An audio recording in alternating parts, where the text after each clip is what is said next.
The day was clear and sunny. As I walked up to the quarterdeck, I experienced a surprising sense of excitement at the thought of meeting the crew for the first time.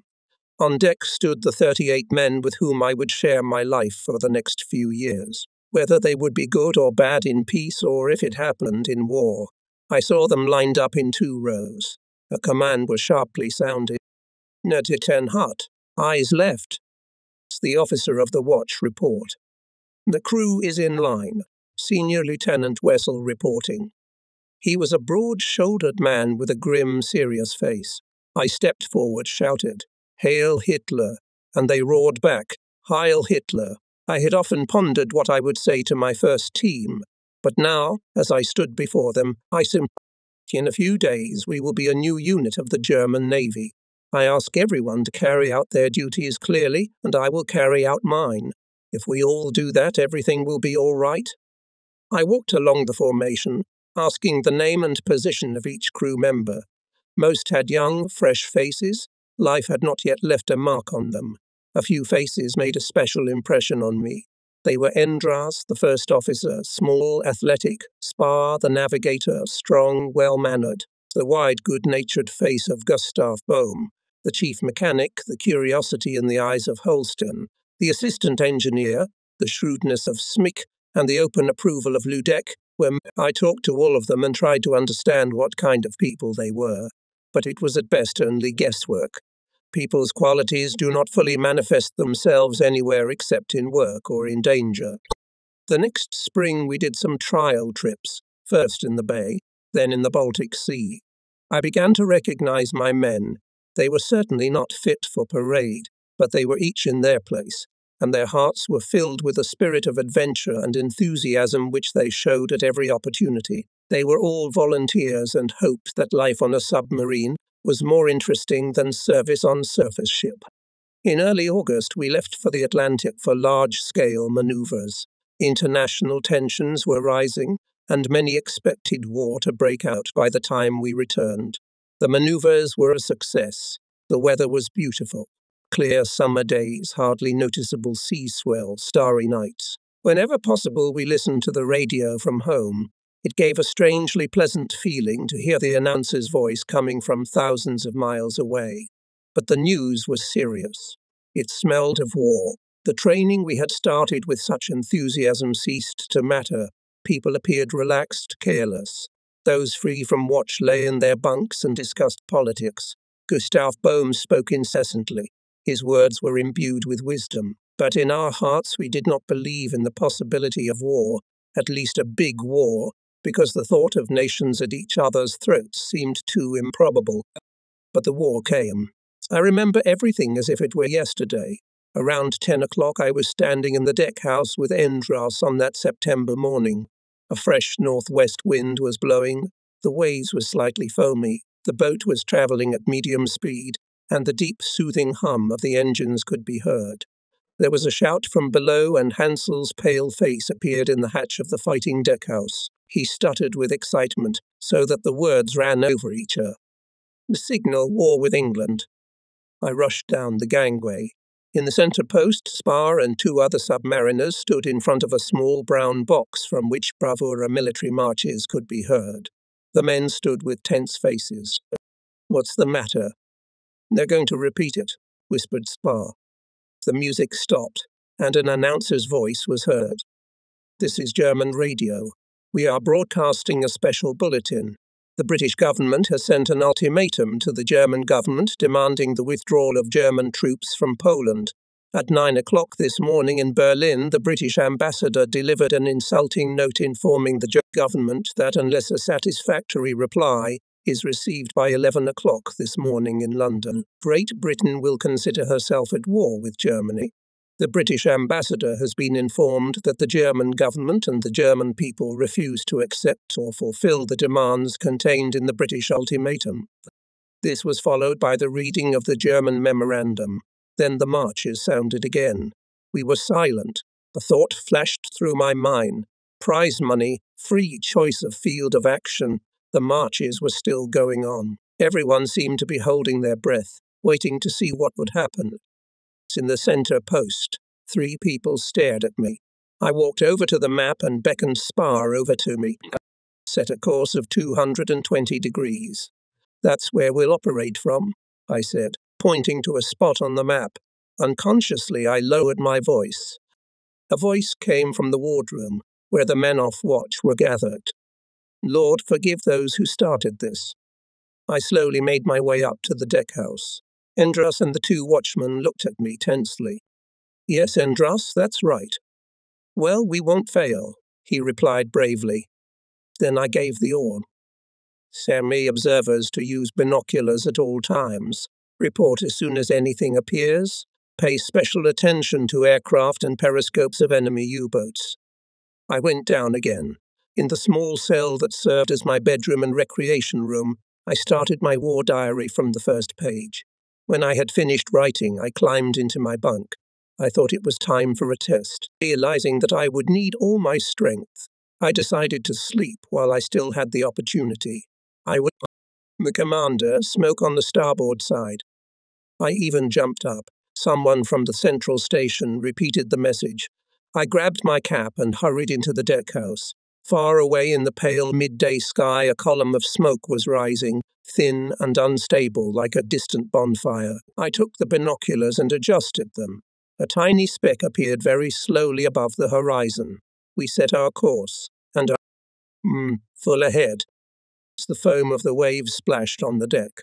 Gradually, we approached the ship. It was a cargo steamer of 5,000 or 6,000 tons displacement. As soon as we could see the sharp outline of the bridge, we loaded. We switched off the diesels. Water rushed into the tanks. Electric motors switched on with a high howl. My eyes fixed on the periscope. I stared at the black blur gradually moving towards us. Is that him? Endras asked. Take it easy, I said. Wait for Daddy to look. We positioned ourselves on the course of the approaching ship and headed straight for it. I could already recognize its nationality. It was a Greek cargo ship, old and dirty, struggling to haul its cargo across the sea.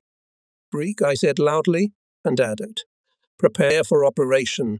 Prepare signal flags. Report ready. From below came the sound of footsteps, the clanking of metal. The shells were being prepared for firing. Moments later, the posts reported, everything is ready for the operation.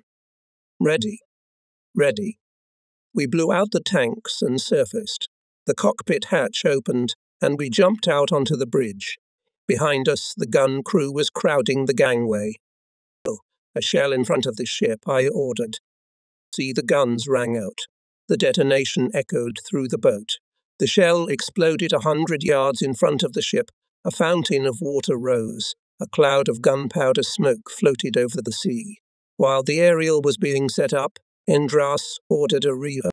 The deck of the steamer looked like a disturbed anthill. The binoculars showed the crew scurrying aimlessly back and forth.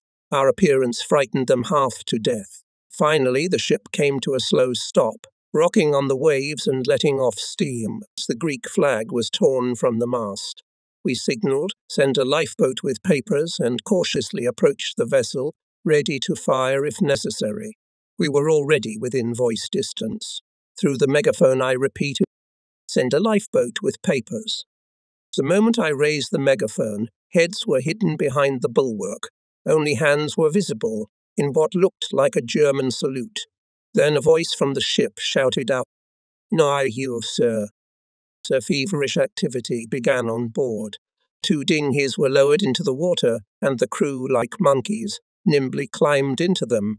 Overboard flew hatch covers, plank. The boats had not yet touched the water, but the crew were already working the oars, sending the boats away from us and from their own ship. They seemed to be in a regatta, so fast were they endeavoring to get away from us. We followed them slowly, and after a few minutes we equaled them. The rowers immediately dropped their oars and raised their hands above their heads. "Where is the captain?" I asked. A tall blond man stood up. "Your papers." With a shaky hand he handed me a brown briefcase.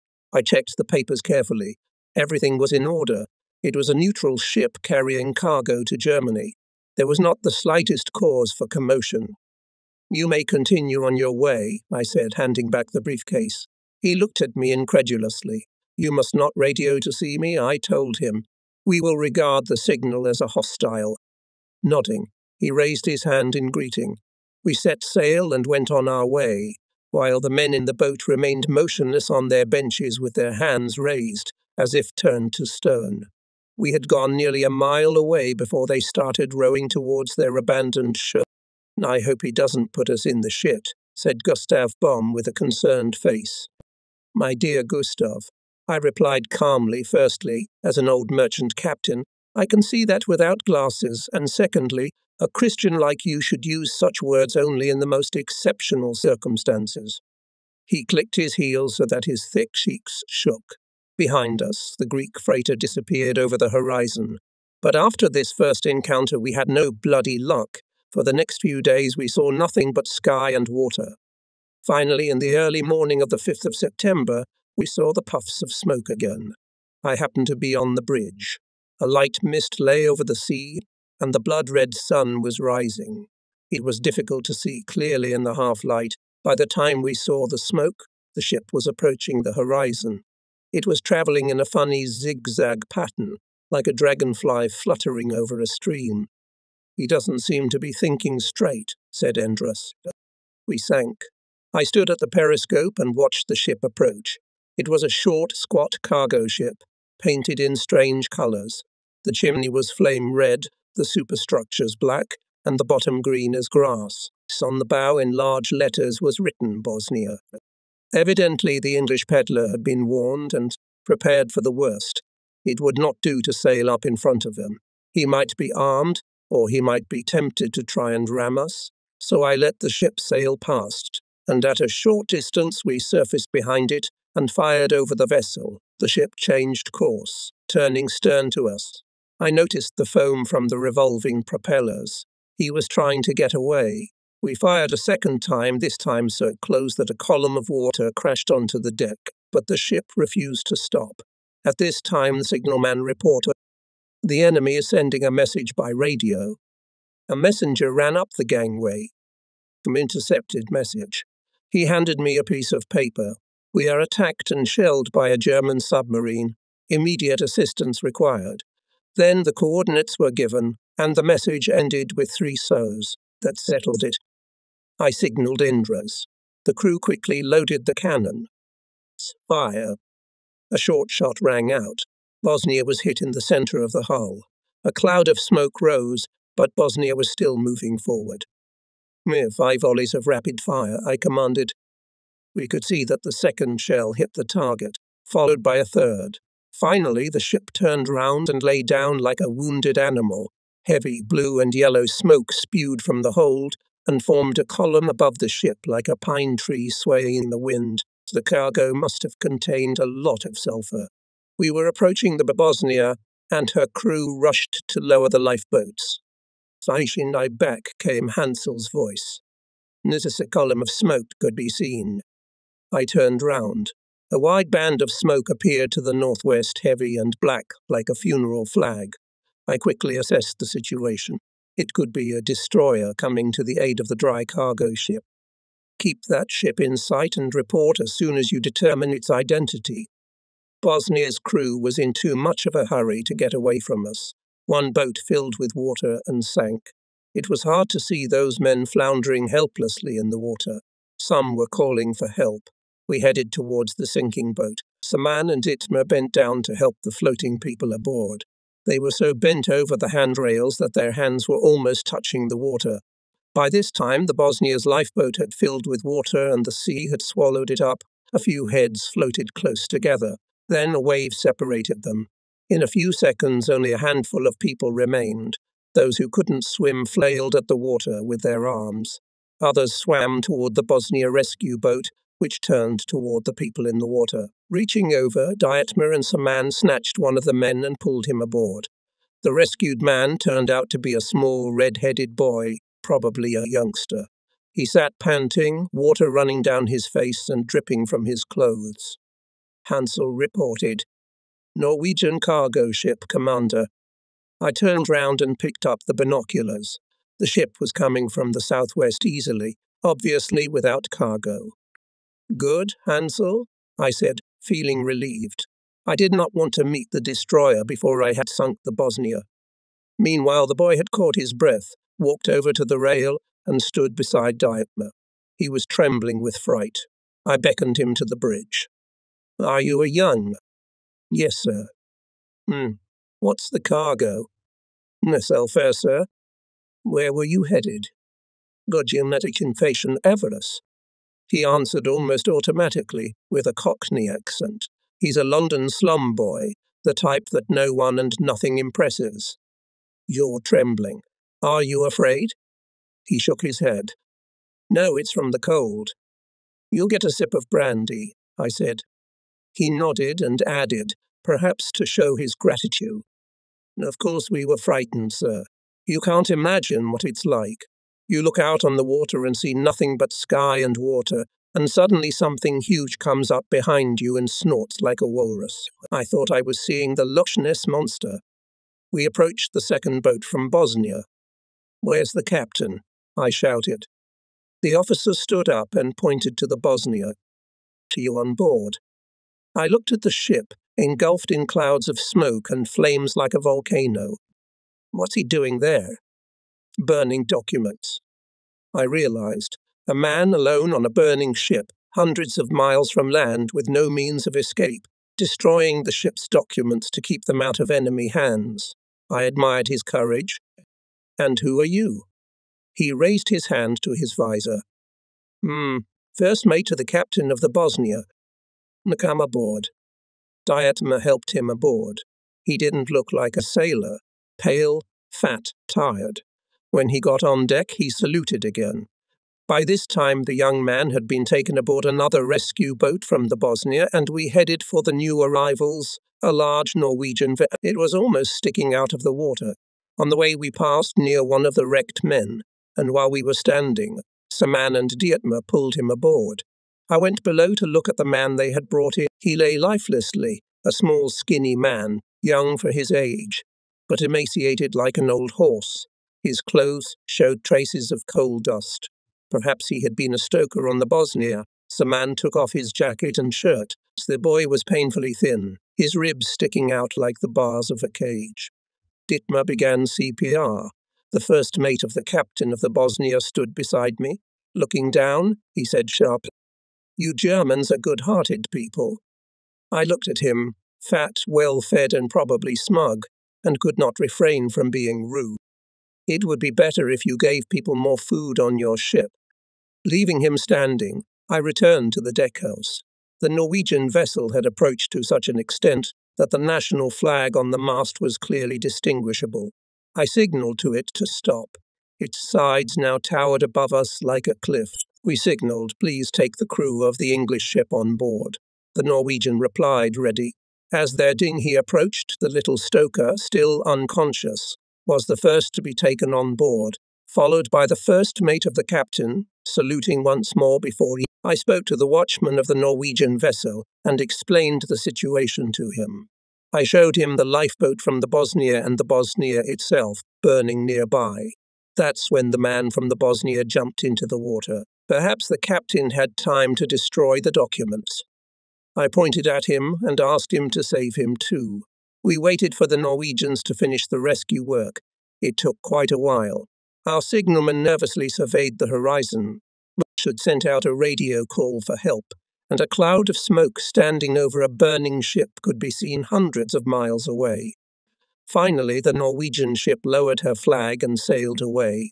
We had to sacrifice a torpedo to finish off the Bosnia. Everyone wanted to watch the first torpedo fired, so almost the entire crew came on deck. Of course, we could see from World War I photos how a blown-up steamer flips over in the water and quickly slides to the bottom. But what we saw was less spectacular, but much more impressive. After a deafening explosion, huge columns of water rose high above the mast and the ship simply broke in two, and they disappeared into the sea in a few seconds. A few pieces of wood and empty dinghies were all that remained of it. We moved briskly northwards, but it was another 2 days before we met the next ship. It was again an English cargo ship of about 3,000 tons displacement, the name Gartavon written in large white letters, was visible on its sides. Should be surfaced down of him and sent a warning shot across his bow. He refused to stop and sent a radio request for help. Our shots silenced the radio. The crew rushed to the dinghies.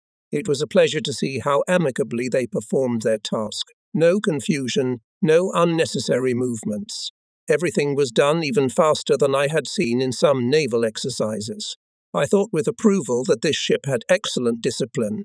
As soon as the dinghies were in the water, the crew began rowing with even, rapid rowing strokes. After some distance, they set the mast and hoisted the sail. I watched them through binoculars, a beautiful sight. Then I turned to the ship, and then my blood ran cold. The abandoned Gartavon was coming straight at us. Apparently, before abandoning ship, they had fired up the engine and set a course in our direction, hoping it would cut us in half. Nussy. Full ahead, I shouted. As the submarine's engine started up, we had to endure a few unpleasant moments. The Gartavon came very close, the shadow of its sails gliding across the deck.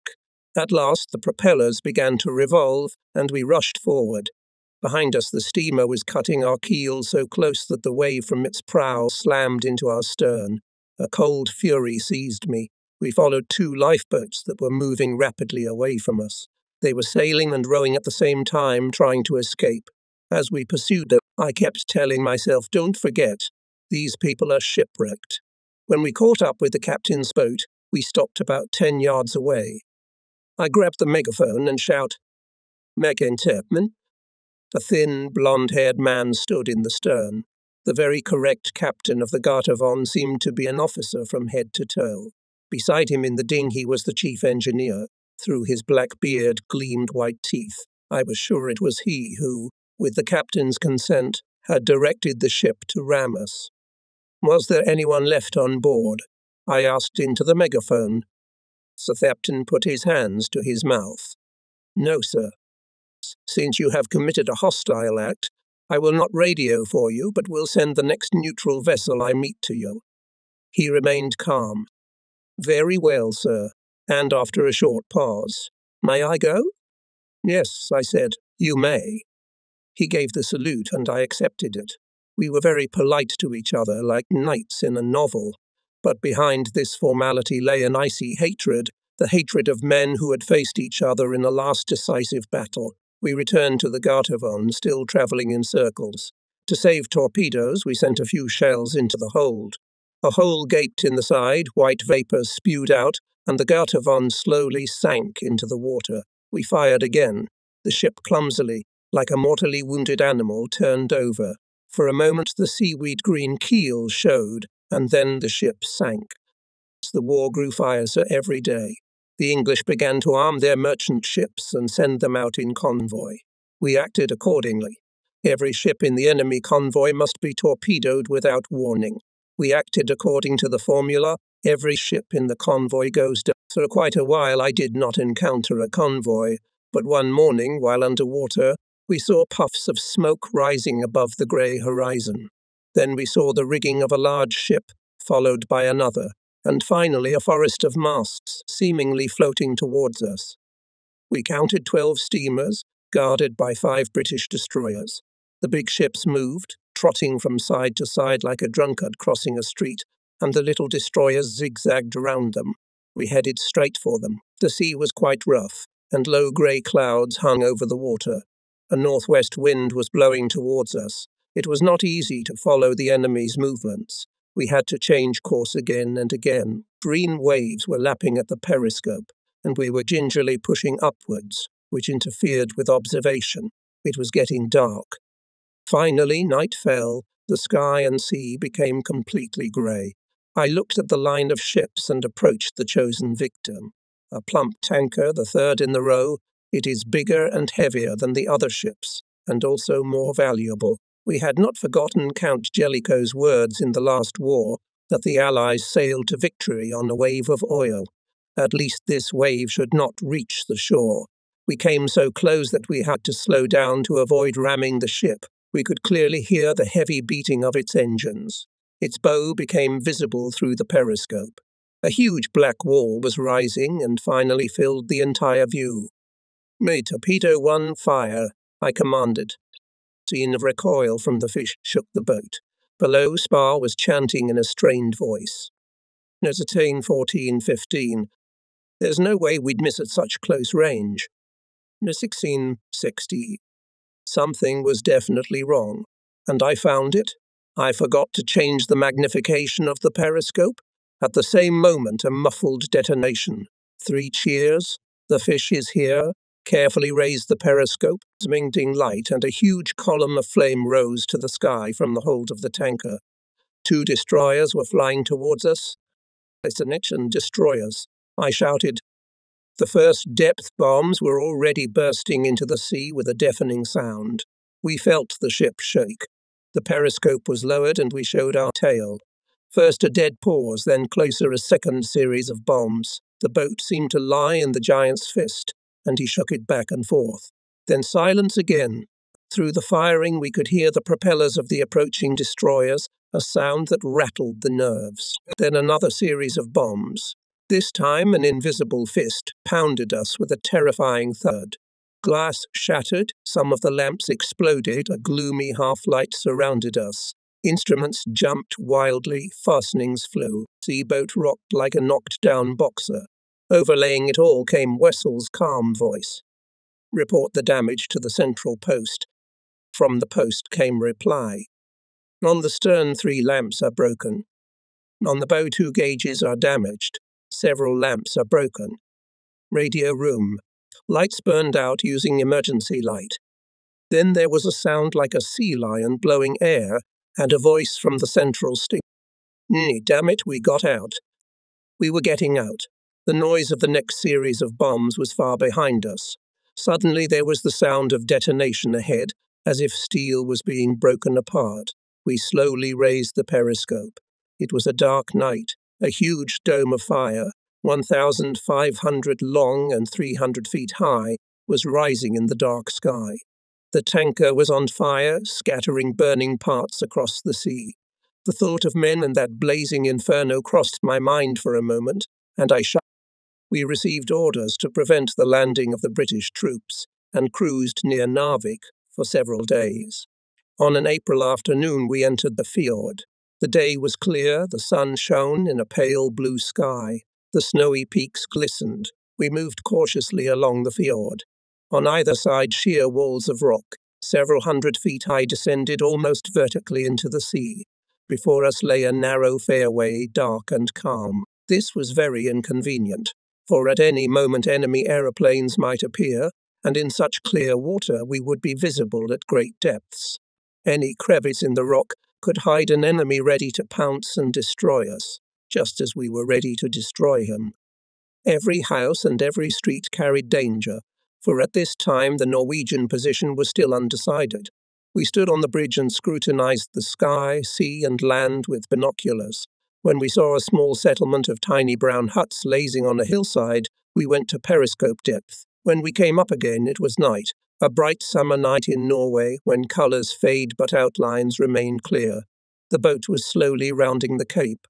In front of us, barely 200 metres away, was a warship anchored, clearly outlined in the white snow of the hills. It was an English cruiser of 7,000 or 8,000 tons displacement. I immediately prepared to attack. We were already finishing our patrols, and there was only 1 torpedo left in the bow apparatus. Just 1 shot, and you just have to hit it. Repair to fire. Fire. The whole boat vibrated from the recoil as we turned round. We had to turn slowly and carefully, because at high speed the wave and the noise of the engines would give away our position. So close were we to the enemy. To dive so close to the shore was impossible. Our boat was turning, and we watched the path of the torpedo. Damn it! Missed! The torpedo veered off course and swerved toward the rocky cliff in front of the ship. Suddenly a scratching sound was heard under the keel, and we were firmly stuck right under the enemy's guns. At the same moment a torpedo struck the cliff. There was a great explosion, and a column of water rose up the cliff wall. For a split second I thought all was lost. If we want to get away, we've got to hurry. Both engines full reverse. I roared. The engine sprang into action. Sparks flew. Thick foam boiled over the stern. but the boat didn't move. I looked at the cruiser.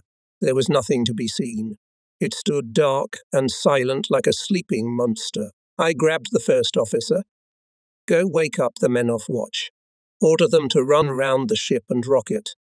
To the second officer, I ordered him to destroy all documents and set explosive devices, so as to blow up the boat if we fell into enemy hands. He disappeared down the hatch. I looked at the cruiser again. Improbably, it showed no signs of life. I thought, I'd like to be able to sleep like that when I'm release the water from the torpedo tubes and vent the tanks, I ordered. That will lighten the ship considerably. A feverish activity began. People ran upstairs in a crowd, stumbling in their haste, then ran downstairs. A short whistle, and the stomping as many feet. The crew ran to the port side. Another whistle, barely audible over the noise of the engines, and the feet stomped to starboard. It went on for a long time. Up, down, up, down, up, down, down, again and again. The vessel moved, but not yet free. I tried to turn, ordered the starboard machine to stop. Then the rudder to port and the starboard engine half speed ahead. We turned terribly slowly and clumsily, staying aground. The port side signalman came up to me and whispers, "There's something moving over there." "Where?" He pointed out into the night. In the fjord in front of our bay, a vessel was moving towards us slowly and silently, barely visible, grey in the grey night. Then lights appeared. More signals were sent to us and identification signals were given. "Shall we answer?" asked the signalman, lowering his voice, though the noise of the engine drowned out any words. A cruiser behind us and another enemy ship ahead. Hansel held the signal lantern at the ready. "No," I said quickly. "Let them think we're smugglers." So the ship blinked some more, but we didn't answer, so it stopped signalling. Hansel turned to me. "Commander, there's an old fishing boat out there." He fell abruptly silent, but in this tense moment our souls were attuned so that I understood him without further words. I thought that, if things went badly, we could get away to Narvik on it, and bring machine guns, grenades and explosives. Since the cruiser was still asleep, the lookout on the port side reported, "Major, it's a trawler." I took a closer look. He's right. An armed trawler was coming to rest at the entrance to our bay. We were trapped, helpless, without torpedoes, a fixed target for two opponents, each stronger than us. The navigator pronounced, "The boat is moving backwards." And we heard a crunching sound. The boat went backwards, swung to port and stood on an even keel. "Oh, thank God. We're free. All but the bridge watch down. Prepare to dive." We moved slowly towards the trawler blocking our way. 1,000 yards from it, we dived and went under it. By the time we were sighted, we were out of the fjord. The angry explosions of depth bombs rumbled behind us. When I got to the central station, someone said, "We've come within a hair's breadth." It was 2 o'clock in the morning. I was lying at my place in a half-sleep that gave no rest. From the radio room opposite came the beeping of Morse code, separated from me only by a baize curtain. "This is a great inconvenience on board." Steinhagen report. "Say, Commander, radio signal to all submarines. German aircraft shot down in the North Sea. The coordinates are given." I jumped up, grabbed my cap and rushed to the central post. Throwing a glance at the map, I saw that the indicated location lay close to our course. I went up to the deckhouse.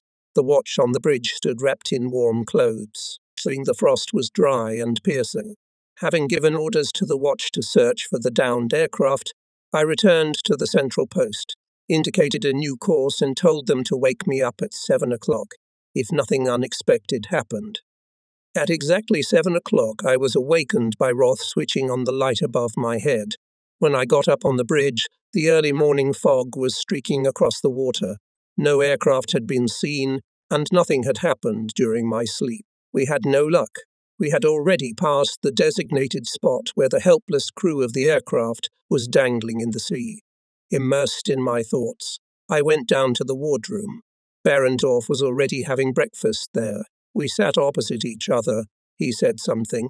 But I hardly listened to him because my thoughts were occupied with the helpless pilots. We must get to them one way or another. Suddenly it hit me. I rushed to the center post and order. Left to port. Course 245 degrees. I went back to my desk. Barendorf looked at me askance, but said nothing. Then he got up and went to the bridge. I continued eating my breakfast. A transmission came from the bridge. Lights ahead. I went up to the deck house. Barendorf pointed ahead into the fog. I saw a white light from there. We approached the spot. There was a round, dark object floating on the waves, a floating mine. We went round it, and directly in front of us, we saw a dark grey shadow floating towards us. It turned out to be a collapsible dinghy with 3 men on board. Several of our crew stood at the rail, watching and cheering. "Hey," shouted the boatswain in a trumpet voice. "Are you boys happy?" There was a shout from the dinghy in reply. 2 men jumped up and waved their arms, tossing their helmets above their heads. We maneuvered slowly around the dinghy. The pilot stopped rowing and, out of joy, almost forgot to pick up the line we threw them. Then they were helped aboard. First they lifted the wounded man. "Where's the aeroplane?" I asked. "Round," answered the pilot. "Mammy, any of the crew missing?" "Yes, sir. The captain." "Why?" "Me killed." "Me. Full ahead," I commanded. We had to get out of here fast, because the flames lit by the pilots might attract the enemy. My men helped the wounded man into the hatch. Very young, he was pale and haggard. 2 other sergeants followed him. There was a flurry of activity below. The wounded pilot was placed on the engineer's bunk, and 5 men began to undress him. The other 2 sat on the bunk, surrounded by the crew, who pelted them with questions, offering tea, chocolate and cigarettes at the same time. I couldn't believe my ears when I heard Walls, the cook, offer the pilots scrambled eggs. He usually saved his eggs like a hen, lashing out at anyone who dared to hint that he would like to eat an egg. As I approached, the wounded boy tried to get up, but I gently nudged him back down and examined his wounds. 1 0 had grazed his shoulder, another had gone through his calf. The wounds were clean and did not threaten complications. While I was examining him, I asked him to tell me what had happened to divert his attention. Just over the canal, we encountered a British fighter plane. He attacked us and machine-gunned us.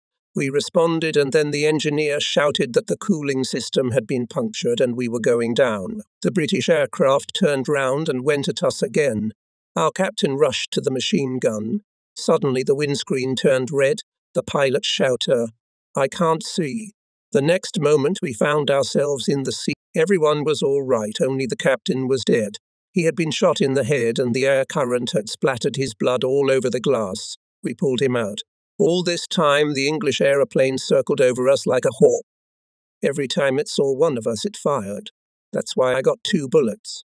Finally, we pulled the dead captain onto the wing and got the dinghy out. Then the English pilot, the dirty dog, stopped firing. We had a pocket compass and started rowing east. The English aeroplane circled above us for a while.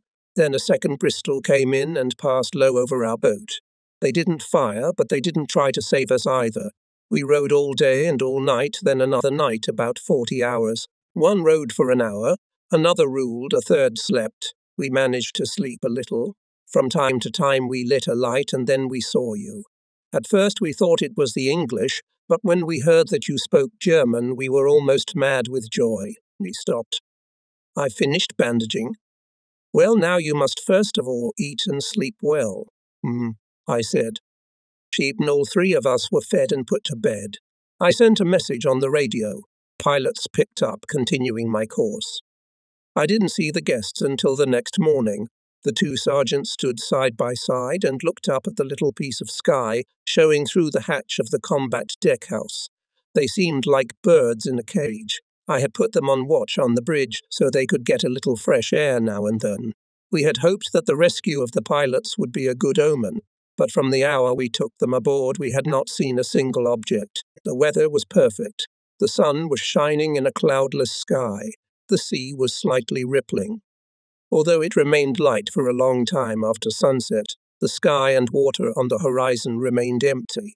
For 11 days we had been walking through an area considered one of the best for hunting. Nerves were stretched to the limit. Binoculars were sticking to our eyes as we surveyed the horizon from the bridge. We could see nothing. No smoke, no masts, no sails. Gradually we were seized with a mood comparable only to that of the polar explorers. The slightest provocation led to outbursts of anger and scandals.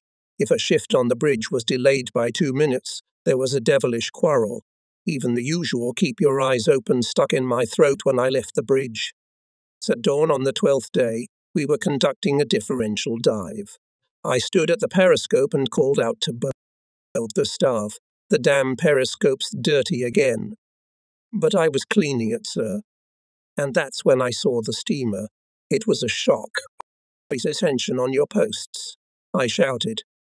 We quickly approached a lone tanker that was trying to go round us in a wild zigzag. We loaded and came out astern of it. "Ready the guns," I ordered, but I turned round by accident and the blood froze in my veins. A forest of masts appeared in the west, a large convoy. We plunged in at once. We had almost fallen into a submarine trap, for the single vessel had been sent as a decoy. I decided to follow the convoy. We followed it for 3 hours, intending to cut off one ship. But it was hopeless, for underwater we were going too slowly. When we surfaced again, the forest of masts was far on the horizon. Only the trawler was coming towards us, foaming the waves with its nose. We dived again and surfaced again. This time a Sunderland sprang out of the clouds at us, so we had to dive quickly to hide underwater. By this time the convoy had disappeared. I cursed our bad luck as I looked through the periscope, when suddenly I noticed a steamer lazily approaching us. Evidently it had fallen out of the convoy. I determined its displacement to be about 6,000 tons. The deck was laden with huge crates, and I counted 8 guns on the tank. We plunged in and sent a torpedo striking the middle of the ship. Through the periscope I watched the crew get into the lifeboats. Then the steamer slowly disappeared in a swirl of foam. As we turned away, you could still see the bouncing crates on the water.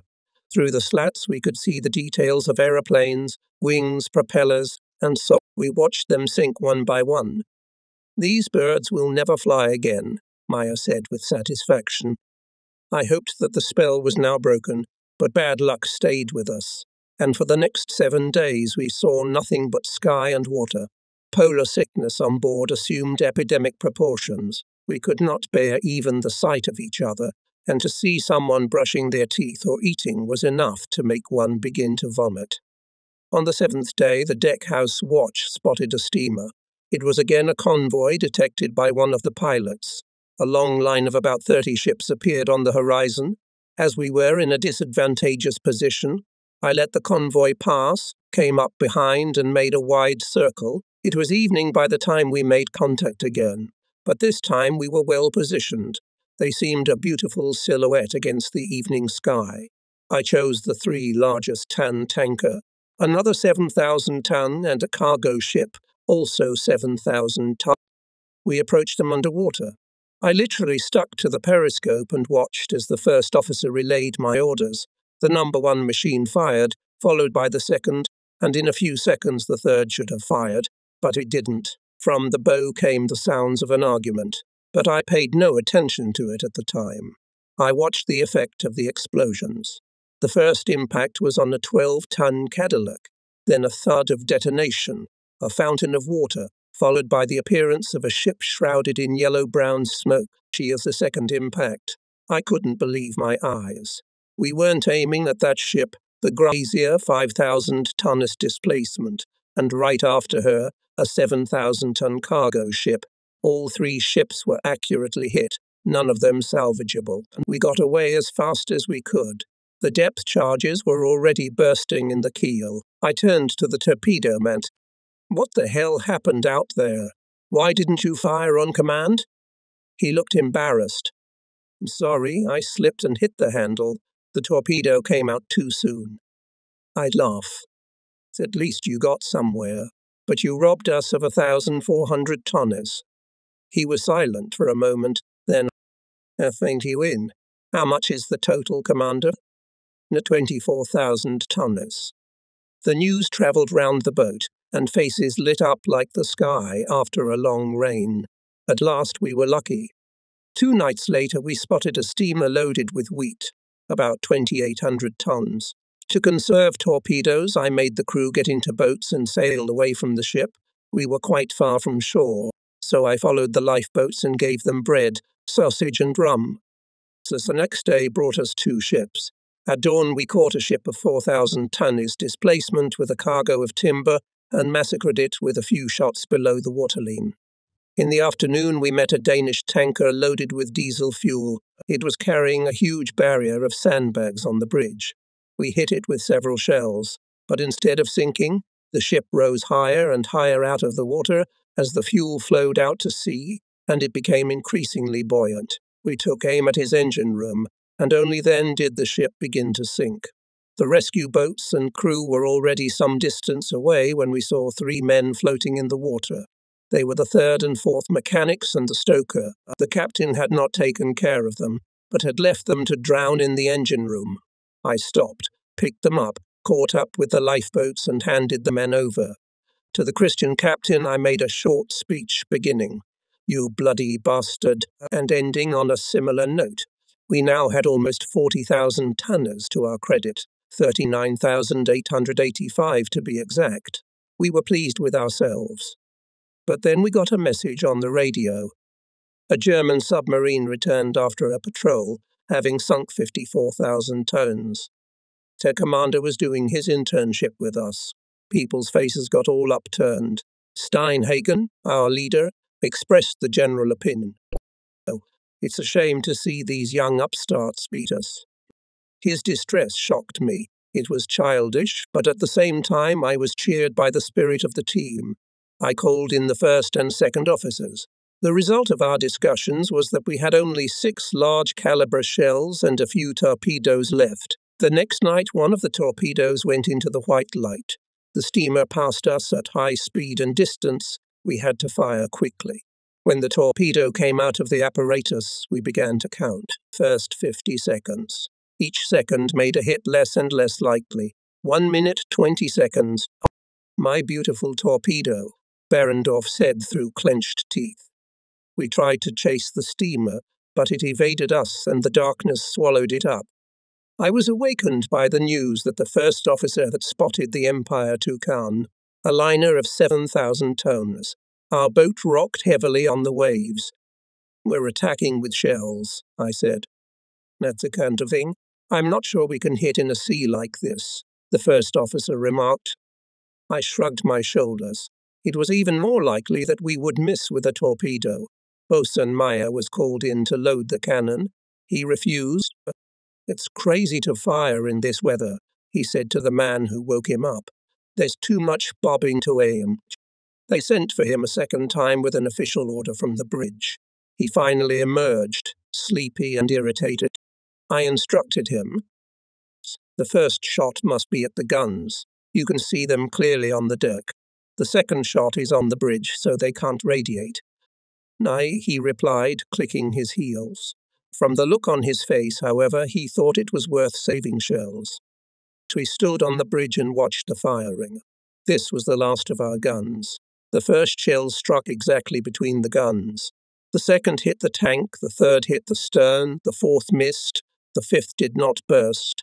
The sixth finally hit the bridge and hit the ventilating socket. It was a strange sight.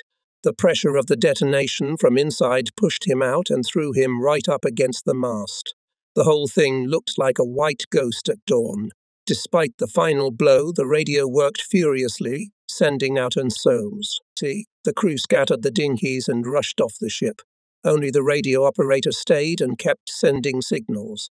There was nothing more we could do. We'd have to sacrifice the torpedo if we didn't want to be stepped on. The liner was hit right in the middle.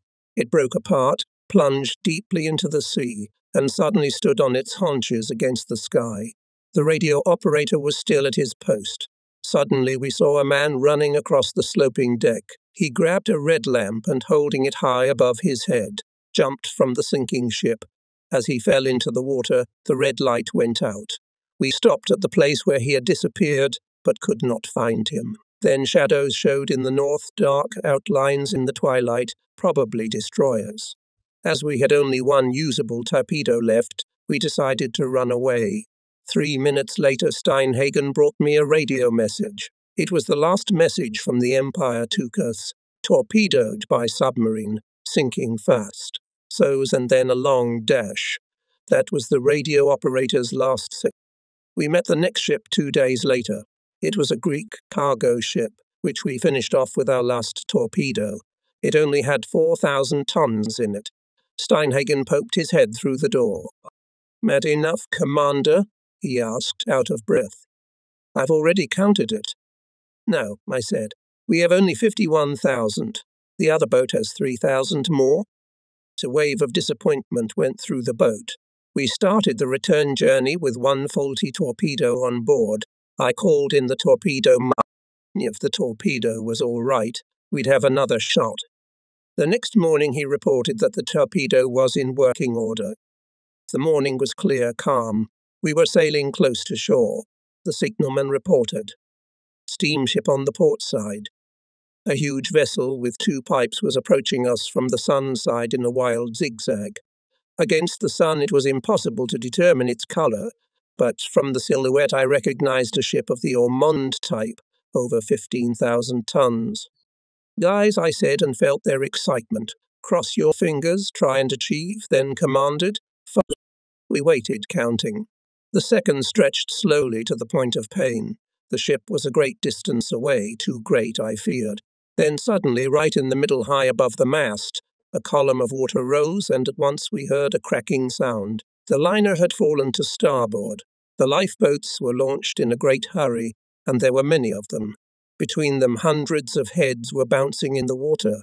It was impossible to help them, for the shore was near and the ship was still afloat, as the cannons were clearly visible on the tank. We retreated under the water. When we surfaced a few minutes later, only lifeboats were visible on the surface of the sea. I went down to my room to fill in my war diary. As I passed the center post, the inscription on the door caught my eye. 66,587 tons. Learn it by heart. After lunch, we stood chatting in the mess hall of our base. The duty officer opened the door, and Captain von Friedberg entered. "Attention, gentlemen. Corvette Captain Sobey, Lieutenant Captains Velmer and Prin. You are ordered to report to the commander of the submarine fleet." He saluted and left. We looked at each other, and my commanding officer asked, "What the hell? What else did you guys do? A fight or something?" He looked first at Velmer, then at me. Velmer answered for both of them. "No, Mr. Captain." 10 minutes later, we were sailing into Weasel. The harbour was quiet. We were silent. I wondered what the commander wanted from us, because such a call on a Sunday was unusual. My comrades were also lost in speculation. When we arrived in Weasel, the submarine crew was lined up on the Tirpitz quay. The commander was inspecting them. We made our way to the mess hall and waited. Minutes seemed like hours until finally a messenger arrived. Slicking his heels, he said, "Would you be kind enough to go to the commander's office in the Admiral's dining room?" Sobey went first, followed by Velmer. I was left alone, staring out the window. What could have happened, I wondered. The waiting was becoming unbearable. At last the messenger returned. "If you'd be so kind, Captain Prin, to see the commander." He walked a few steps in front of me, and I entered a large room. In the center stood a wide table covered with maps. Behind it stood the commander, Velmer and Sobe. "Reporting at your command." "Thank you, Prin." The commander extended his hand to me. "Now please listen carefully to Velmer." He turned to Velmer. "Start at the beginning." Velmer walked over to the table and leaned over the maps. "The usual security measures, the same as always. The special measures I reported in the war diary, at these points." He pointed to several points on the map with his finger. I followed him with my eyes. He pointed to Orkney. In the center of the map was written in large letters, Scapa Flow Bay. Velmer went on explaining, but at that moment I could hardly understand him because my thoughts revolved around the name Scapa Flow. Admiral Denitz, commander of the submarine fleet. During the war, the British line of defence ran here. He bent over the map and pointed out the places with dots on his compass. In all probability, they are there again. This is the place where Esmond died. The compass arrow was pointing to Hutch Sound. Right here, the compass moved, is the usual anchorage of the British fleet. All 7 entrances to the bay are protected and well guarded, but I think a determined commander could get in. The compass hand wandered across the map. Mind you, it won't be easy because there's a very strong current between the islands. Still, I believe it can be done. He raised his head and looked at me scrutinizingly from under his overhanging eyebrows. What's your opinion, Prin?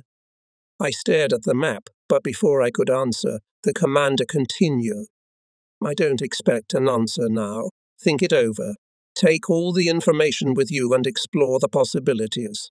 I expect your decision on Tuesday. I stretched out. He looked me in the eye. I hope you understand, Prin. You are completely free to make your own decision. If you come to the conclusion that this venture is impossible, you will report to me. He continued with pathos. No censure will befall you, Prin, because we know that your decision will be based on your considered judgment. He shook my hand. I gathered up my maps and notes, shook off my uniform and left. Seen all the materials in a steel safe at the Hamburg base, I headed home. On the way, soldiers and sailors greeted me, but I responded mechanically. I felt a tremendous amount of tension. Was this feasible? Common sense made me calculate and find out the possibilities.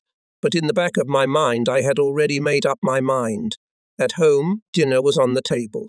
I absent-mindedly said hello to my wife and child because my thoughts were occupied with the Scaper-flow obsession. After dinner, I persuaded my wife to go for a walk by herself, because I had more work to do. She nodded, smiling a little sadly, yes, next patrol, but left without further comment or question. She was the daughter of a soldier. As soon as she left, I returned to the Hamburg base to take the maps and documents from the safe home. There, I sat down at the desk and spread the maps out in front of me. I solved the problem like a mathematical problem. The meticulousness of planning the defense was amazing. By the time I finished, it was already dark. Folding up the documents, I carried them back to the Hamburg through the dark, silent city. Only the stars twinkled in the sky. The next morning, I asked Captain von Friedeberg for a meeting. He received me at once. Well, he said, looking at me with narrowed eyes. What have you thought of, Prin? When can I report to the commander? No. So you're going? Yes. He sank heavily into his chair and reached for the phone. I thought you might, he said. Only I wasn't sure about the wife and child. Then he spoke into the fowl. Mr. Commander, Prin is at my place now. Good, but 14 o'clock, and after a pause he added, at 2 o'clock you can see the commander. Big Lion is waiting. At exactly 2 o'clock I was there. When I entered, he was standing by his desk and did not even respond to my greeting, as if he had not noticed it. He looked at me carefully and asked, yes or no? Yes. A shadow of a smile passed across his face. Then, becoming serious again, he asked, have you weighed everything carefully? Have you thought about Esmond and Hen? Yes, Mr. Commander. All right. Get the boat ready. We'll schedule a time to leave later. He stood up, walked round the table and shook my hand in silence. It was a firm handshake. We left on the 8th of October at 10 o'clock in the morning. It was again a beautiful, clear Sunday. Captain von Friedeberg was standing on the quay with the adjutant of the flotilla commander. I stood with them briefly on the pier, looking at the little boat ready for a risky voyage. The crew was already on board. Walking round the pier, we hardly spoke at all. Only at the end Friedeberg said, well, Prin, whatever happens, be sure it will be many thousands of tonners. Good luck to you, my boy. I saluted and went on board. The ends were given and the roar of the diesels thundered through the boat. We were slowly drifting out into the grey-green sea, our course north-northwest and our destination Scaper Flow Bay. The 2 figures on the shore melted into the greyish mist. The land sank below the horizon, and then there was only sky and sea, green and cool in autumn. The tired sun shed a pale light on the water. We set out on a course north-northwest. No one on board knew the purpose of the trip, only me. We saw a fishing trawler and dived in. Strings of smoke from distant ships could be seen on the horizon, but we didn't chase them. The crew looked at me questioningly, but no one said anything, and I couldn't. It was hard to keep silent in front of my mates. The weather was sunny on the first day, but gradually deteriorated. We were sailing into a zone of low atmospheric pressure coming from Ireland. The wind increased and the watch on the bridge donned Macintoshes. At the height of Dunkerenby Head, the barometer dropped. The wind freshened to gale force. The sea rose dark, menacing, with foamy crests. The tops of the waves shimmered faintly against the dark evening sky. We stood on the deckhouse and tried to see something in the darkness. We couldn't see anything. No stars because the sky was covered with heavy clouds, drizzling continuously. No lights on the shore because the war had switched them off in one fell swoop. All around, only darkness. A shadow could be discerned to the left above the waves. Islands. We were approaching the object, moving close to the enemy. Endros leaned towards me. Are we going to visit Orkney?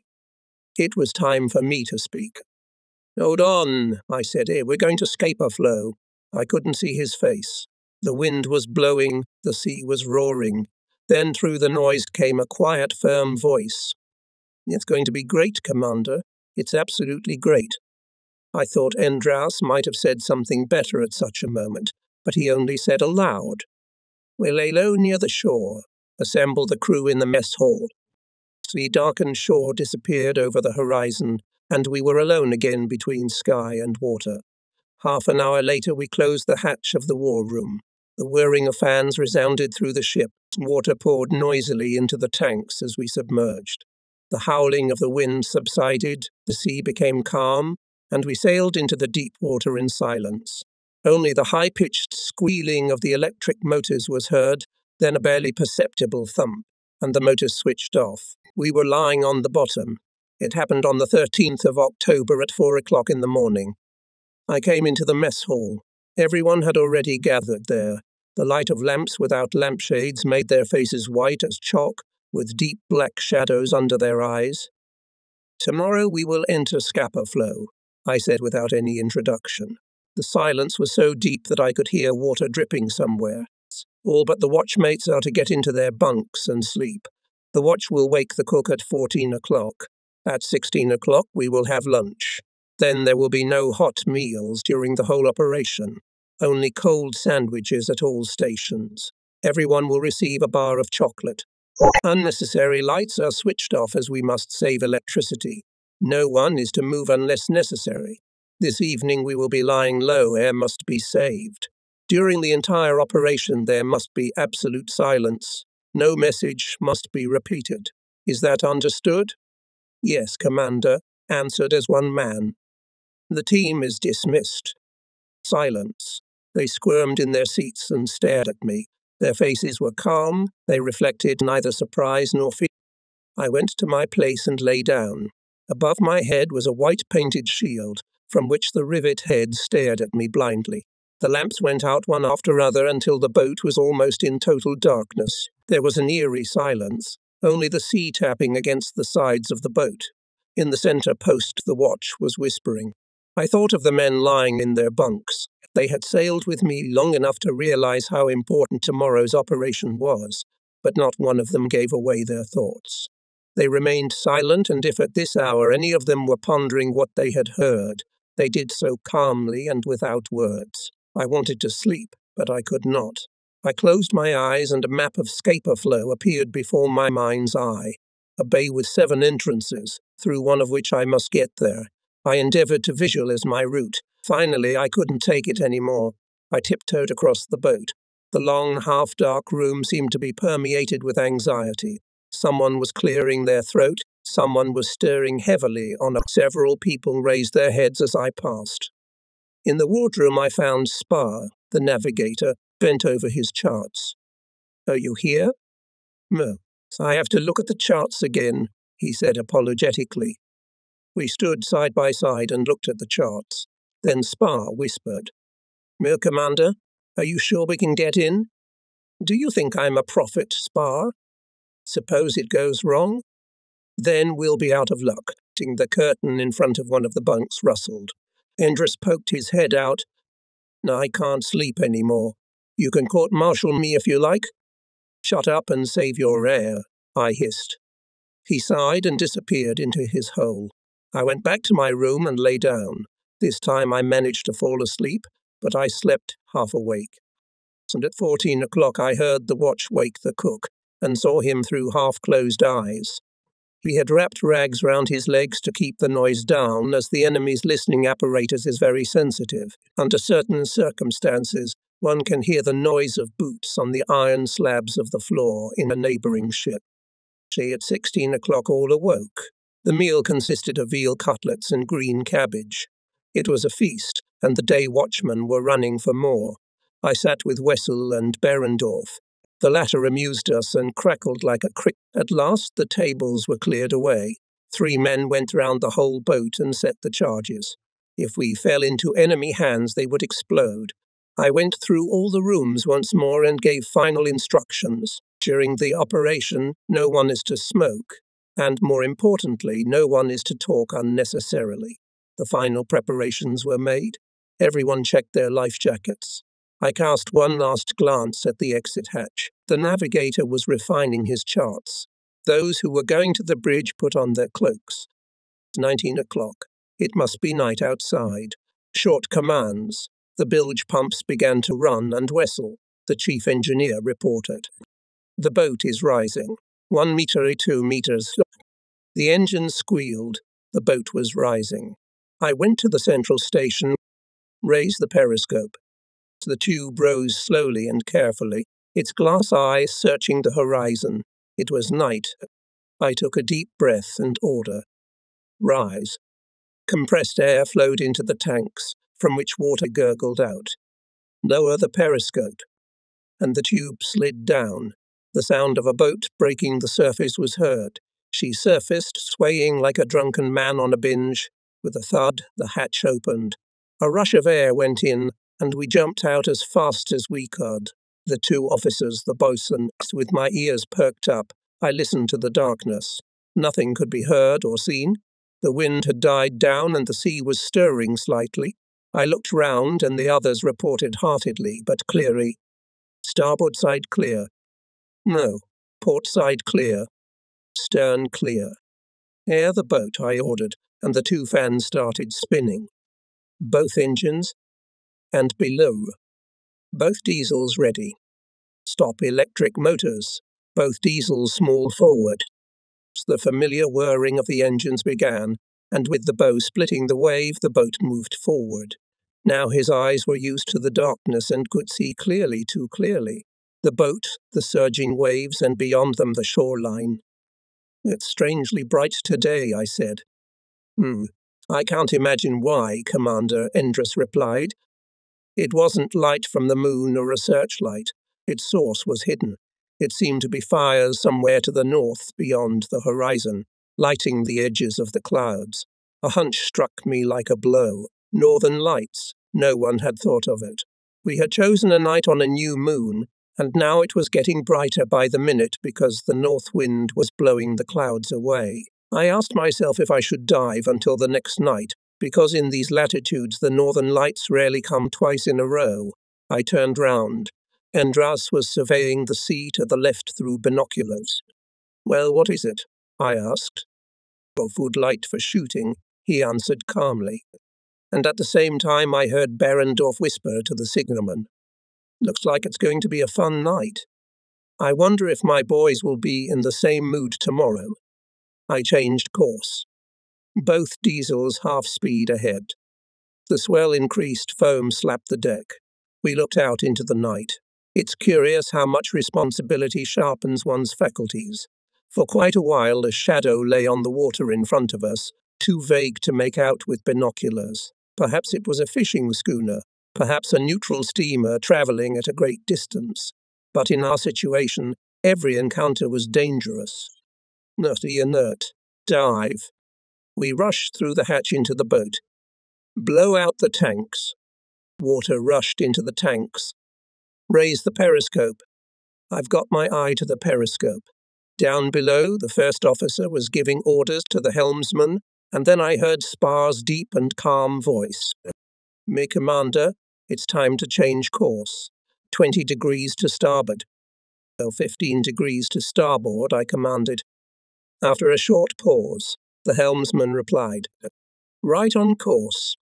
The shadow overhead disappeared. On the other side, the north wind had driven the clouds southward, leaving only a thin veil of mist trailing behind them across the sky. But in this haze, the northern lights shone even brighter than before, sending orange and blue rays into the zenith, a magical light like the day of the Last Judgment. We approached the shore. The hills seemed to grow denser and black. Dark silhouettes loomed against the bright sky, their dark shadows reflected in the pale, shimmering water. "Commander, have you ever seen the Northern Lights?" came a voice from behind me. "I've never seen." I turned round, ready to swear, but I kept silent when I saw Sir Man. He stood there with his eyes wide open, like a child listening to a magical tale. And he knew as well as I did what was at stake. I turned away silently. The shadows of the hills to the right and left blended. The water darkened. The dawn in the sky disappeared. Then suddenly it was light again. Far to the horizon a bay opened before us, where, as in a mirror, the blazing sky was reflected. It was as if the sea were illuminated from below. "We're in," I said. No one answered, but it seemed to me that the whole boat was holding its breath, and the engines were quieter and faster. It was a wide bay. Although the hills surrounding it were very high, from the boat they looked like a chain of low dunes. Cautiously looking in all directions, we moved forward into the calm waters. A few lights flew over the water like shooting stars. I felt the blood pounding in my temples, but they were only tankers sleeping at anchor. Finally, there, closer to the shore, appeared the majestic silhouette of a warship, clear, as if drawn on the sky with black. All its contours seemed like filigree work. We slowly approached it. At such a moment all the senses freeze. You become part of the boat, the brain of this steel beast, sneaking towards its huge prey. At such a moment you must identify with iron and steel, or perish. We crept even closer. We could now clearly see the protrusions of the gun turrets, whose cannons rose threatening to the sky. The ship lay like a sleeping giant. "I think she's a Royal Oak," I whispered. Endress nodded silently. We crept closer, and suddenly, behind the first silhouette, we saw the vaguely outline of a second ship, as huge and powerful as the first. We could recognize it when we saw the bridge and gun turret behind the stern of the Royal Oak. It was the Ripples. We must attack it first, because the Royal Oak is right in front of us and isn't going anywhere. "All units ready." The command echoed through the boat. Then silence, interrupted only by the gurgling sound of water going into the machines. Then the hiss of compressed air and the heavy metallic sound of the lever being set in position. Then a report. "Apparatus 1 ready." "Fire," Indras commanded. The boat shuddered. The torpedo went for the target.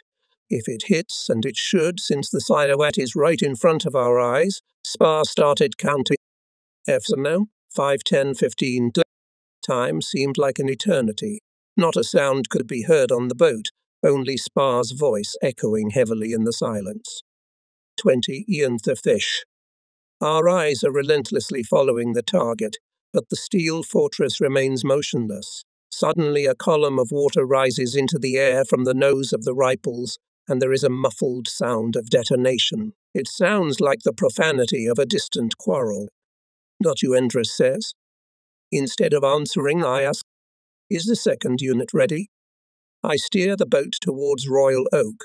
We had to hurry, or they'd get us before we fired the second torpedo. Tier 5 to port. The boat is slowly turning left. Rudder to center. We were right up against the Royal Oak. It looked even more powerful than before. Its shadow seemed endeavoring to reach us. Schmidt steered the boat as if he could see the target himself. The middle of the ship in the crosshairs. Now is the moment. "Meyer, fire," Indras commands.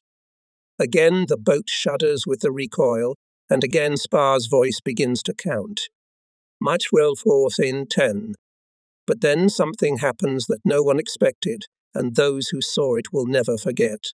A wall of water rises to the sky. It's as if the sea has suddenly risen. One after another, loud explosions sound like the drumbeat of battle and combine in a powerful, ear-splitting rumble. Flames, blue, yellow, red, strike the sky. The sky is completely obscured by this infernal fireworks display. Black shadows soar through the flames like huge birds and fall into the water with hissing and splashing. Fountains of water rise high up, and where they fall the wreckage of masts and pipes can be seen. We had probably hit an ammunition depot, and the deadly cargo had torn our own ship apart. I could not take my eyes off the sight. It seemed as if the gates of hell had opened, and I was peering into a blazing furnace. I looked down into the boat. It was dark and quiet below. I could hear the whirring of the engines, even Spar's voice and the helmsman's answers.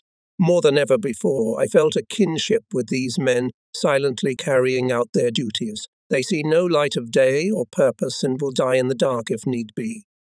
I shouted downstairs, "Nee, he's been finished." For a moment there was silence. Then a mighty roar swept through the ship, an almost bestial roar in which the restrained tension of the last 24 hours found an outlet. Silence. I shouted and there was silence. Only Spar's voice could be heard. Misery rumba left. And the helmsman's reply, "Re-rumba left." The fireworks display over Royal Oak faded into silence, only occasionally enlivened by the occasional delayed explosion. A feverish activity had begun in the bay. Over the water, the searchlights fumbled with their long white fingers. Here and there lights came on, little fast lights over the water, the lights of destroyers and submarine hunters. They zigzagged like dragonflies over the dark surface. If they caught us, we were large enough gassed around for one last look. The hit ship was dying. I saw no more worthwhile targets, only No, hard to port, I ordered. Both diesels full ahead. There was only one thing left for us to try to do. Get out of this witch's cauldron and get the boat and crew home in one piece. And disappeared again.